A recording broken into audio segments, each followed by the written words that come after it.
ক্ষতিগ্রস্ত হয়েছে। আমার ঘর দিয়ে সব পুড়ে যাইয়া সোনা দানা টাকা পয়সা কাপড় চুপুর কিচ্ছু নাই। আমার গায়ে যা বড়লে কাপড় চুপুর আনলে ওই লই আমরা নামে গেছি, মাইপোলা লই নামে গেছি, আর কিচ্ছু নাই। আমাকে সব ধ্বংস হয়ে গেছে। অন্যান্য ঘরগুলোর একই অবস্থা? অন্যান্য ঘরগুলো এইখানে সব পুড়ে গেছে, অন্যান্য ঘরগুলোরটাও পুড়ে গেছে।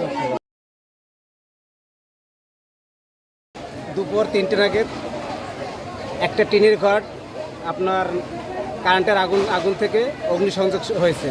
কিন্তু বর্তমান পরিস্থিতি আমরা যখন 3টে থেকে বাসা থেকে ঢুকি তখন দেখি যে আগুনের ভয়াবহ তীব্রতা এতই বেড়েছে যে কোনো মানুষের আগুনের কাছে কেউ যাওয়ার কোনো সম্ভব হয়নি।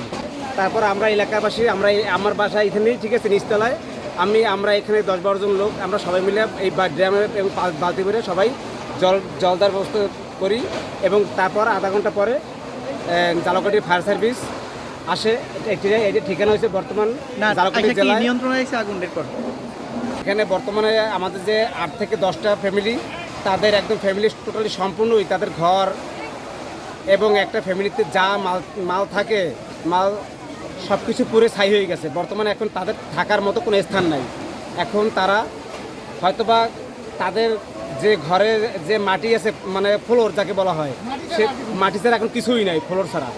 আসসালামু আলাইকুম, আমি মোহাম্মদ সেলিম মিয়া, সহকারী পরিচালক ফায়ার সার্ভিস ও সিভিল ডিফেন্স বরিশাল।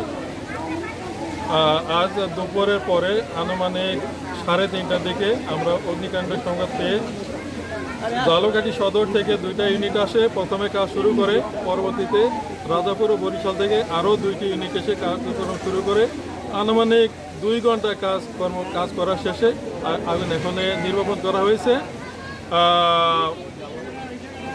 এখন আমরা প্রাথমিকভাবে জানতে পেরেছি যে 8 থেকে 9টি টিনের ছাপড়াঘর পুড়ে গেছে। আমরা তথ্য কালেকশনের পরে পরিপূর্ণ তথ্য আপনাকে দেওয়া যাবে। ধন্যবাদ আপনাকে। এই